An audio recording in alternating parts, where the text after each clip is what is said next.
Hello friends, welcome to our YouTube channel वकील करो। आज शुरुआत करते हैं एक नए टॉपिक के साथ में और समझते हैं कि यदि कोई अपराध कमिट हो जाता है आपके साथ में तो आप उस अपराध की कंप्लेंट या एफआईआर या फिर जो शिकायत है वो कितने दिनों में रजिस्टर करवा सकते हैं।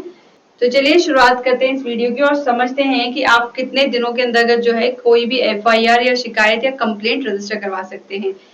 इससे रिलेटेड आज हम सीआरपीसी के दो सेक्शंस को समझेंगे, सेक्शन 468 और 469 के बारे में। जनरल रूल ये कहता है कि जब भी अपराध कमिट हो जाता है, जब भी ऑफेंस कमिट हो जाता है किसी के साथ में, तो उसी वक्त तुरंत जाकर के जो है एफआईआर रजिस्टर करवानी चाहिए या फिर जो है कंप्लेंट रजिस्टर करवानी चाहिए। एफआईआर का फुल फॉर्म होता है फर्स्ट इंफॉर्मेशन रिपोर्ट, जिसे हम सीआरपीसी के सेक्शन 154 के अंतर्गत जो है पुलिस स्टेशन में जाकर के रजिस्टर करवाते हैं। और जो एफआईआर है वो सिर्फ कॉग्निजेबल ऑफेंस यानी कि गंभीर अपराधों में ही दर्ज करवाई जाती है और नॉन कॉग्निजेबल ऑफेंस यानी कि कम गंभीर अपराधों में सिर्फ कंप्लेंट ही रजिस्टर करवाई जाती है।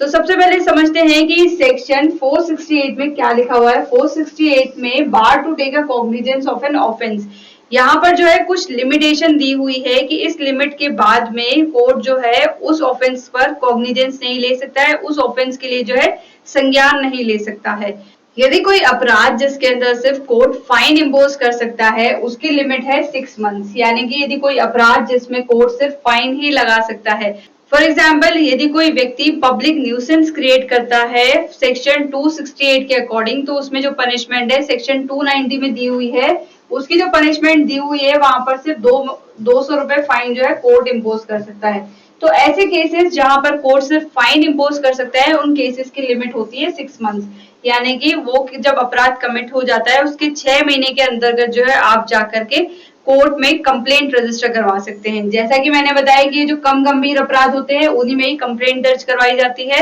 सेकंड ये है कि जिन केसेस में कोर्ट 1 साल से कम की पनिशमेंट देता है उन सभी की जो लिमिट दी गई है वो 1 साल तक की दी हुई है। फॉर एग्जाम्पल, यदि कोई व्यक्ति पब्लिक सर्वेंट की यूनिफॉर्म को यूज करता है, उसको पहनता है ये जानते हुए कि वो पब्लिक सर्वेंट नहीं है, तो वो जो सेक्शन 140 का ऑफेंस कमिट करता है। इसी प्रकार से सेक्शन 171 का ऑफेंस जो कमिट करता है उसके अंदर कोर्ट जो है वो 6 महीने की या 3 महीने की जहां पर पनिशमेंट दे सकता है, उस केसेस में जो लिमिट दी गई है वो 1 साल तक की दी गई है। इसका मतलब ये है कि ऐसे अपराध जिसके अंतर्गत कोर्ट 1 साल से कम की किसी व्यक्ति को पनिशमेंट इम्पोज कर सकता है, तो उसके अंतर्गत जो कंप्लेंट रजिस्टर करवा सकता है वो व्यक्ति वो 1 साल के अंदर अंदर करवा सकता है। थर्ड ये है कि यदि कोई कोर्ट उस व्यक्ति को 1 साल से ज्यादा की लेकिन 3 साल से कम की पनिशमेंट इम्पोज कर सकता है, उस सिचुएशन में यहाँ पर जो लिमिट दी गई है वो 3 साल तक की दी हुई है।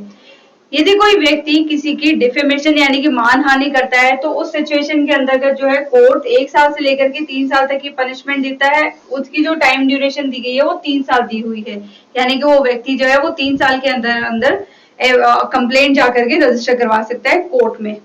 तो ऐसा कोई अपराध जिसके अंतर्गत कोर्ट सिर्फ फाइन इम्पोज कर सकता है उसकी लिमिट दी हुई है 6 मंथ्स, यानी कि वो 6 महीने के अंदर जाकर के जो है कोर्ट में कंप्लेंट रजिस्टर कर सकता है। और ऐसा कोई अपराध जिसके अंतर्गत 1 साल से कम की पनिशमेंट इम्पोज कर सकता है कोर्ट, उस सिचुएशन में 1 ईयर की लिमिट है। और ऐसा कोई अपराध जिसके अंतर्गत 1 साल से लेकर के 3 साल तक की कोर्ट पनिशमेंट दे सकता है, तो वहां पर जो है लिमिट दी गई है 3 साल तक के लिए। ये जो सेक्शन 468 है वो यहाँ पर सिर्फ लिमिट्स की बात करता है इन 3 सिचुएशन की।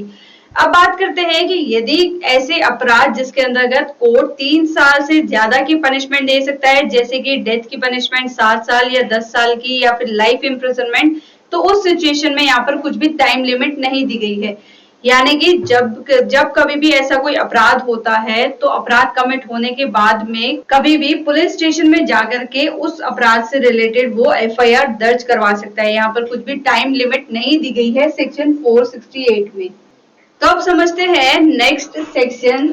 सीआरपीसी का सेक्शन 469, जो कि बात करता है beginning of period of limitation, यानी कि इस जो लिमिटेशन है एफआईआर और जो कंप्लेंट रजिस्टर करवाने की है उसकी बिगनिंग कहाँ से होती है, यानी कि उसका स्टार्टिंग पॉइंट क्या होता है।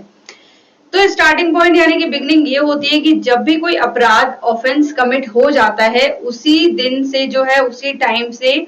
जो है लिमिट स्टार्ट हो जाती है, यानी कि तुरंत जाकर के आपको एफआईआर या कंप्लेंट रजिस्टर करवानी होती है। लेकिन कई बार ऐसी सिचुएशन होती है कि आपके साथ में अपराध कमिट हो जाता है लेकिन आपको पता ही नहीं चलता है। कई बार जो है आपकी नॉलेज में जो ऑफेंस है, वो अपराध जो है वो काफी दिन बाद में आता है, आपको थोड़े दिन बाद में पता चलता है। तो उस सिचुएशन में कब से जो है टाइम लिमिट स्टार्ट होगी, कब से जो है आपका लिमिटेशन स्टार्ट होगा, यही बात करता है सेक्शन 469। अब 469 में यही दिया हुआ है कि जब भी आपके साथ में जो है अपराध कमिट हो जाता है, यानी कि ऑफेंस कमिट हो गया, तब उसी दिन से जो है टाइम लिमिट आपकी स्टार्ट हो जाती है। सेकेंड ये है कि जब भी आपको नॉलेज यानी कि उस अपराध के बारे में आपको पता चलता है कि मेरे साथ में अपराध कमिट हो चुका है, जब भी आपके जो है नॉलेज में आ जाता है कि ये अपराध हो गया हमारे साथ में, तो उस दिन से जो है यहाँ पर टाइम लिमिट स्टार्ट हो जाती है, उसी दिन से जो है वो टाइम ड्यूरेशन स्टार्ट होती है। अब इस टाइम ड्यूरेशन को समझते हैं एक एग्जाम्पल से कि मान लो आप कोई पब्लिक सर्वेंट है, कि कोई मान लो पुलिस ऑफिसर है, आप किसी पुलिस की पोस्ट पर हैं और आप अपनी यूनिफॉर्म को घर पे रख करके चले जाते हैं 1 जुलाई 2021 को कोई हॉलीडे पर, यानी कि आप 3 महीने की छुट्टियों पर कहीं चले जाते हैं। और आपके पीछे से होता ये है कि आपका पड़ोसी आपके घर में आता है और उस यूनिफॉर्म को पहन करके फोटो खींच करके उस फ्रॉड के इंटेंशन से वापस चला जाता है कि मैं मेरे दोस्तों को डराऊंगा और उनसे जो है रिश्वत ले लूंगा कि मैं पुलिस में हूँ, या ऐसा कुछ भी करने के इंटेंशन से उसने यूनिफॉर्म को पहन करके वहां पर फोटो खींच करके उस यूनिफॉर्म को उस जगह पर वापस रख दिया। लेकिन जब ये पुलिस ऑफिसर 3 महीने बाद में यानी कि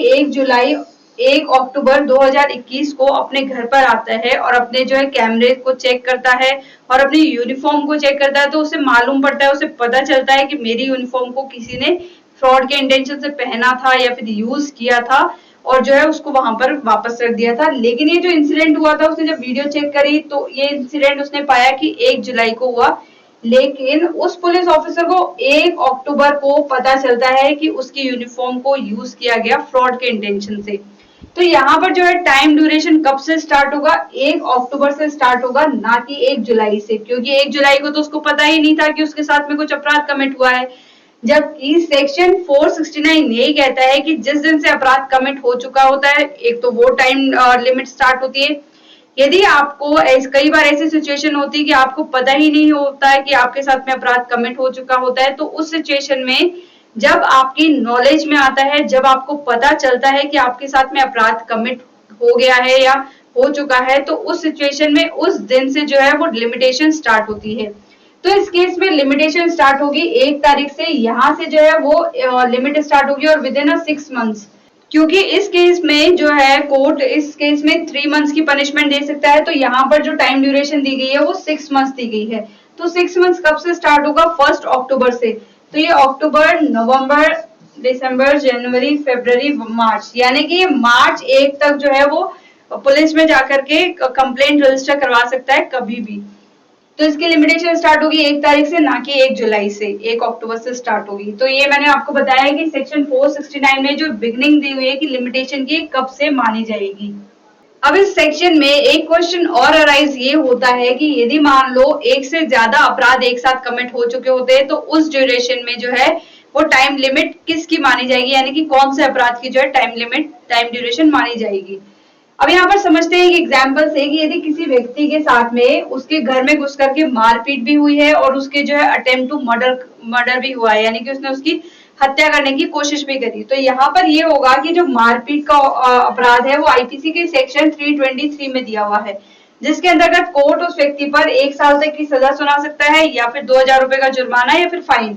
तो यहाँ पर जो मैक्सिमम लिमिट दी हुई है पनिशमेंट की, वो दी हुई है 1 साल तक की, यानी कि यहाँ पर जो लिमिट दी हुई है 1 साल दी हुई है कि 1 साल के अंदर जाकर के वो जो है इस अपराध की कंप्लेंट रजिस्टर करवा सकता है। सेकंड ये है कि अटेम्प्ट टू मर्डर का चार्ज लगा है, तो ये आईपीसी के सेक्शन 307 के अंतर्गत है, जिसके अंतर्गत कोर्ट उस व्यक्ति पर 10 साल तक की सजा सुना सकता है, इसके साथ ही जो है फाइन इम्पोज कर सकता है। तो एक अपराध है जहां पर लिमिट दी हुई है 1 साल, क्योंकि ये 1 साल तक की जो है यहाँ पर पनिशमेंट दे सकता है, तो यहाँ पर विद इन 1 ईयर उसको जाकर के कंप्लेंट रजिस्टर करवानी होती है। लेकिन ये जो सेकेंड ऑफेंस है जहां पर आईपीसी के सेक्शन 307 कहता है कि 10 साल तक की पनिशमेंट हो सकती है, तो 10 साल तक की पनिशमेंट के अंतर्गत जो है कोई भी लिमिटेशन नहीं दी हुई है यहाँ पर, क्योंकि 3 साल तक की अपराधों में ही लिमिट दी हुई है। तो यहाँ पर जो है 10 साल तक के में वो कभी भी जाकर के यहाँ पर एफआईआर रजिस्टर करवा सकता है, यहाँ पर कोई भी लिमिट नहीं है। तो यदि मान लो जब एक से ज्यादा ऑफेंस होते हैं एक साथ, तो उसमें जो सबसे ज्यादा गंभीर अपराध होता है, जिसके अंतर्गत सबसे ज्यादा जो है पनिशमेंट दी जा सकती है, उसी की टाइम लिमिट जो है यहाँ पर काउंट होती है। अब यदि एक और एग्जांपल समझे कि कोई अपराध है जिसके अंतर्गत कोर्ट एक में तो दे सकता है 1 साल तक की सजा, एक में दे सकता है 3 साल तक की सजा, तो उस सिचुएशन में भी जो मैक्सिमम वाली है 3 साल तक की, जो 3 साल की यहाँ पर जो है टाइम ड्यूरेशन मानी जाएगी, 1 साल की नहीं मानी जाएगी। जैसे कि इस केस में जो है यहाँ पर 10 साल तक की मैक्सिमम है, तो यहाँ पर कोई भी लिमिट नहीं है। क्योंकि मैंने यहाँ पर जब आपको टेबल में बताया था कि जब कोर्ट फाइन इम्पोज कर सकता है, उस सिचुएशन में टाइम लिमिट जो है वो 6 महीने है। यदि कोर्ट 1 साल तक की सजा दे सकता है, तो 1 साल तक की यहाँ पर जो टाइम ड्यूरेशन है। 1 साल से लेकर के 3 साल तक के में 3 साल तक की टाइम ड्यूरेशन है। लेकिन 3 साल से ऊपर जो भी अपराध होते हैं, यहाँ पर उसकी कोई भी लिमिट नहीं है। कभी भी अपराध कमिट होता है तो आप कभी भी जाकर के जो है FIR रजिस्टर करवा सकते हैं। लेकिन इन सभी में एक बात जो है कॉमन है, वो ये है कि आप यदि कोई अपराध कमिट होने के कुछ समय के बाद में जाते हैं FIR रजिस्टर करवाने या फिर कंप्लेंट रजिस्टर करवाने, तो यहाँ पर बर्डन ऑफ प्रूफ यानी कि सबूत का भार आप ही पर होता है, और वो आप ही को यहाँ पर प्रूफ करना होता है कि आपने इतनी लेट FIR रजिस्टर क्यों करी। आपको बकायदा यहाँ पर प्रूफ देने होते हैं, आपको यहाँ पर सारे के सारे जो है एविडेंसेस देने होते हैं कि आपने इतना डिले क्यों किया है FIR रजिस्टर करवाने में। क्योंकि माना ये जाता है कि जब FIR डिले हो जाती है या काफी टाइम के बाद में रजिस्टर करवाई जाती है, तो उसमें जो एविडेंसेस होते हैं यानी कि जो प्रूफ होते हैं वो मिटते जाते हैं, और वो जो सबूत है वो इजीली कलेक्ट नहीं हो पाते, इन्वेस्टिगेशन में थोड़ा डिले हो जाता है। इसी वजह से कहा यह जाता है कि जब भी अपराध कमिट होता है आपके साथ में, आप तुरंत जाकर के पुलिस थाने में उसकी यदि अपराध की FIR रजिस्टर होती है तो FIR रजिस्टर करवानी होती है, और यदि नॉन कॉग्निजेबल ऑफेंस है तो उस केस में आपको कंप्लेंट रजिस्टर करवानी होती है। लेकिन इन दोनों ही सिचुएशन में यही होता है कि जितना जल्दी हो सके उतना जल्दी जाकर के आपको FIR रजिस्टर करवानी होती है, नहीं तो बर्डन ऑफ प्रूफ आप पर होता है और आपको ये साबित करना होता है कि आपने इतना डिले क्यों किया है FIR रजिस्टर करवाने में। तो आज मैंने आपको बताया कि आप अपराध कमिट होने के बाद में आपके साथ में जब कोई ऑफेंस कमिट हो जाता है तो उसके कितने दिनों में आप जाकर के पुलिस में FIR रजिस्टर करवा सकते हैं, या फिर मजिस्ट्रेट के सामने जाकर के आप कंप्लेंट रजिस्टर करवा सकते हैं। तो आज के वीडियो के लिए बस इतना ही। यदि आपको मेरा वीडियो पसंद आया हो तो प्लीज लाइक करें, शेयर करें, साथ ही साथ हमारे YouTube चैनल वकील करो को सब्सक्राइब करें। Thank you.